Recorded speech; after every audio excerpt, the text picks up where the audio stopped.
Hi hello friends, నేనండి మీ దివ్యాని. అందరూ ఎలా ఉన్నారండి? ఈరోజు మన ఛానల్లో స్పెషల్ కొత్తిమీర టమాటా పచ్చడండి. ఇడ్లీ, దోశ, అన్నంలోకి దేనిలోకైనా సరే చాలా రుచిగా ఉండే ఈ కొత్తిమీర పచ్చడి మా ఇంట్లో మేము ఏ విధంగా చేసుకుంటామో మీకు చూపిద్దామని ఈ వీడియోతో మీ ముందుకు వచ్చాను. ఇంకెందుకు ఆలస్యం, వీడియోలోకి వెళ్ళిపోయి ఈ కొత్తిమీర పచ్చడి నేను ఏ విధంగా చేస్తానో చూద్దాము, వచ్చేయండి. ముందుగా 3 కొత్తిమీర కట్టలను తీసుకున్నానండి. కొత్తిమీర కట్టలని కాడలన్నీ తీసేసి కొత్తిమీరని ఈ విధంగా ఒలిచి పెట్టుకున్నాను. ఇప్పుడు స్టవ్ వెలిగించుకొని స్టవ్ పై ఒక కళాయి పెట్టి దానిలో కొద్దిగా ఆయిల్ వేసుకోవాలి. ఆయిల్ కాగిన తర్వాత ఒక స్పూను జీలకర్రని వేసుకోండి. అదేవిధంగా 12 నుంచి 12 వెల్లుల్లి రెబ్బలు పొట్టు తీసుకుని వేసుకోవాలి. అదేవిధంగా 12 ఎండుమిరపకాయలను కూడా వేసుకొని, ఎండుమిరపకాయలు ఘాటు తక్కువైతే ఇంకొంచెం ఎక్కువ వేసుకోండి, కారం ఎక్కువే పడుతుంది. ఇప్పుడు మనం కడిగి పెట్టుకున్న కొత్తిమీరని కూడా ఇందులో వేసుకొని ఒకసారి బాగా వేపుకోవాలి. కొత్తిమీర చాలా తొందరగా వేగిపోతుందండి. మనం వేసిన ఒక 5 మినిట్స్కే ఇది వేగిపోతుంది. ఇప్పుడు ఒకసారి బాగా కలుపుకోవాలి.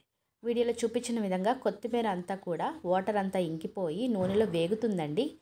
ఇలా బాగా కొత్తిమీర దగ్గరికి అయిపోయి వేగింది అంటే మనం దీన్ని తీసేసుకోవచ్చు. ఈ నూనె నుంచి మొత్తం మనం వేపుకున్నవన్నీ కూడా ఒక గిన్నెలోకి తీసేసుకోండి. ఈ విధంగా తీసి పక్కన పెట్టుకోండి. ఇప్పుడు మనం ఏ నూనెలో అయితే వేపుకున్నామో అదే నూనెలో ఒక చిన్న నిమ్మకాయ సైజ్ అంత చింతపండు వేసుకోండి. అదేవిధంగా 3 కట్టలు కొత్తిమీరకి 3 టమోటాలను వేసుకున్నానండి, పెద్దవి.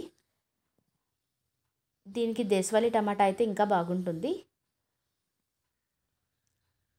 ఇప్పుడు ఈ టమాటాలు, చింతపండు ఈ నూనెలో బాగా వేగిపోవాలి. టమాటాలు మెత్తబడిపోయి నూనె పైకి తేలేంత వరకు ఈ టమాటా, చింతపండు వేగాలండి.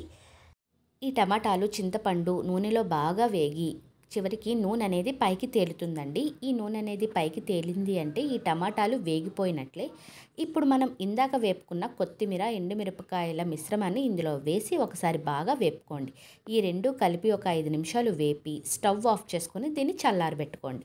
ఇది చల్లారిన తర్వాత మిక్సీ జార్లోకి మనం వేపుకున్న దాన్నంతా వేసుకోవాలి. ఇలా వేసుకున్న తర్వాత దీనిలో రుచికి సరిపడిన కొద్దిగా ఉప్పు వేసుకోండి. నీళ్ళు అనేవి వేయకుండా గ్రైండ్ చేయండి. కొంచెం ముద్దగా అనిపిస్తే కొంచెం నీళ్ళు అనేవి వేసుకొని గ్రైండ్ చేసుకోవాలి. ఇలా గ్రైండ్ చేసుకున్న దానికి ఇప్పుడు మనం పోపు పెట్టుకుందాం. పోపు కోసమని ఒక చిన్న మూకుడు పెట్టుకొని దానిలో కొద్దిగా నూనె వేసుకోవాలి. అందులోనే కొద్దిగా మినపప్పు, కొద్దిగా పచ్చిశనగపప్పు, కొద్దిగా ఆవాలు, పొట్టు తీసిన వెల్లుల్లి రెబ్బలు ఒక 7-8 వేసుకోవాలి. అదేవిధంగా చిదుముకున్న ఎండుమిరపకాయలను కూడా వేసుకోవాలి. చివరగా కొద్దిగా కరివేపాకును కూడా వేసుకోవాలి. ఇవన్నీ కలిపి బాగా వేగాలండి. మనం వేసిన వెల్లుల్లిపాయలు రంగు మారాలి. స్టవ్ ఆఫ్ చేసేస్తే ఆ వేడికి ఆ వెల్లుల్లిపాయలు రంగు మారిపోతాయండి. కాబట్టి స్టవ్ ఆఫ్ చేసుకొని కాసేపు వదిలేయండి. తర్వాత చల్లారిన తర్వాత ఈ చల్లారిన పోపును కొత్తిమీర పచ్చడిలో వేసుకోండి. అంతే, ఎంతో ఈజీగా కొత్తిమీర టమాటా పచ్చడి అయితే రెడీ అయిపోయింది. ఇది ఇడ్లీలోకి, అన్నంలోకి, దేనిలోకైనా కూడా చాలా అంటే చాలా బాగుంటుంది. నేను చెప్పే పద్ధతిలో ఒకసారి ట్రై చేయండి. ఎలా వచ్చిందో కామెంట్ బాక్స్లో కామెంట్ తెలియజేయండి. నేను చెప్పే విధానం, నేను చేసే విధానం మీకు నచ్చితే ఒక లైక్ చేయండి, షేర్ చేయండి, నా ఛానల్ని సబ్స్క్రైబ్ చేయండి. మరిన్ని వీడియోస్తో మీ ముందుకు వస్తుంది మీ దివ్య. ఉంటాను ఫ్రెండ్స్, బై బాయ్.